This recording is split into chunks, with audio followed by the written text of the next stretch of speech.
Alright guys, for part of this workout there's different types of sit-ups, crunches, and different stuff like that you need to do. So I'm just going to do a couple of them to give you guys examples. The first thing you're going to do is a standard sit-up. Usually works better when you anchor your feet under something, but start down flat on your back. Now if you're a jiu-jitsu fighter, you can grab the sleeve, undercut grab, sit all the way up, choke.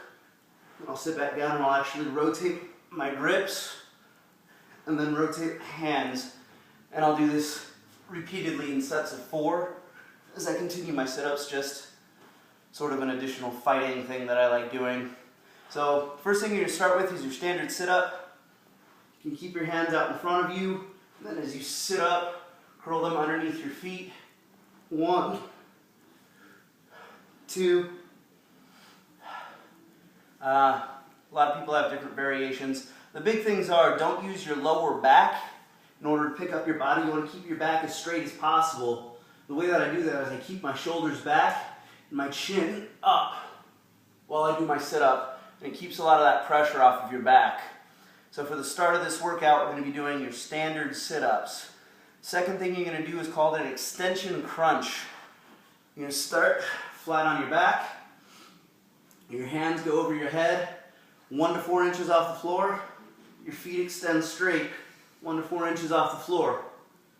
I'm going to keep my head off the ground also, and I'm going to bring everything to center in kind of a modified crunch. I want to pick my shoulders up off the floor, my back up. Big thing, I want the outside of my elbows on the inside of my thighs while I do this, so you can get as much compression as possible, and then you can extend straight.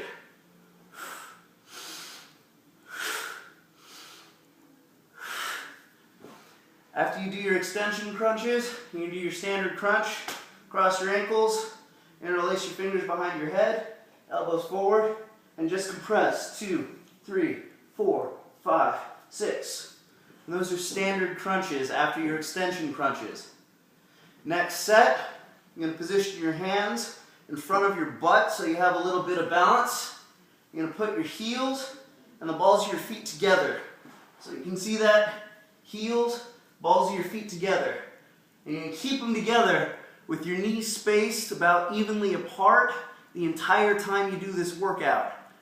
Looking at the camera, by the way, black on black probably wasn't the way to go. Anyway, hands in front of your butt, not behind, not higher up on your back. You're not trying to do this sit-up thing. You want your hands in front of your butt. Position your feet, head flat. What you can do is from the rest, you're going to bring your feet up and lift.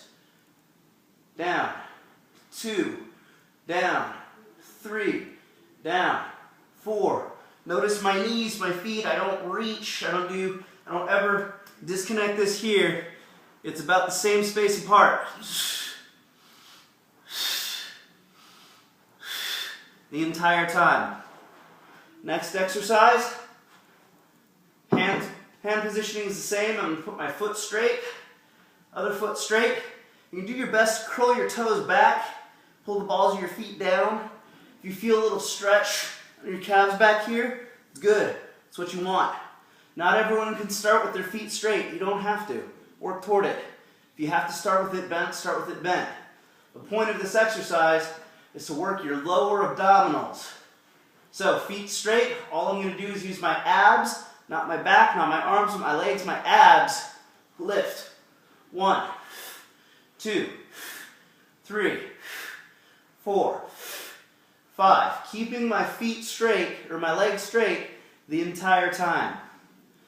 Next exercise, you're going to put one foot flat on the ground, other foot curls over the top in a figure 4.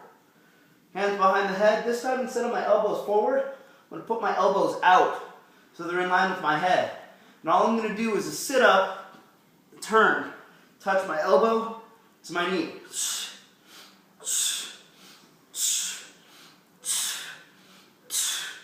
After we do this set, switch feet and up.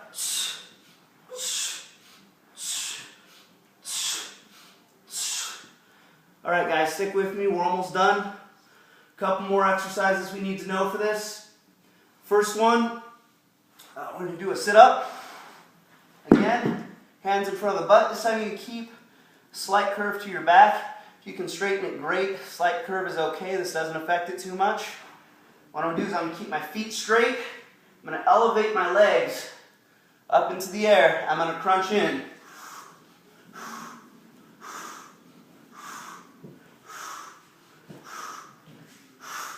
And down. Those are called V-ups. Well, V-ups is actually if I was lying down. It's more like leg raises while sitting, but whatever. Who's counting? 2 more exercises, guys. First one, it's just a triangle. This is definitely a fighting technique. What I'm going to do is I'm going to posture up on my elbows. You don't have to go to this extreme. Right leg will tuck under my left leg. Put your ankle behind the bend of your knee. You don't want to be up here by crossing your ankles. You don't want to be over. You don't want to be anything weird like that. Ankle behind the knee, bend to shut it. The reason why they call this a triangle, if I switch angles, I come up, foot behind, and I close, and it makes this awesome little triangle right here. Now when I do this, I'm also going to put a little twist in. This works the center core and your obliques at the same time. So I'm going to elevate, twist, and lock. 1, 2, 3, 4, 5, 6. Last one, guys. Last exercise we're doing. It's just a plank. Want to position your hands about shoulder width apart. Make sure your hands, arms, everything's straight directly underneath your shoulder blade. You're going to position your body straight up on the balls of your feet. Now notice I don't have a bend in my back or my butt. I don't have a sag. Neither of those work. In order to do this the right way, got to posture up into a plank, looking down or looking up. Either one works. If you want some variation, put your fists down. That works fine. You can put your fingers down. That works fine. Lots of different variations. Everything is cool. So for this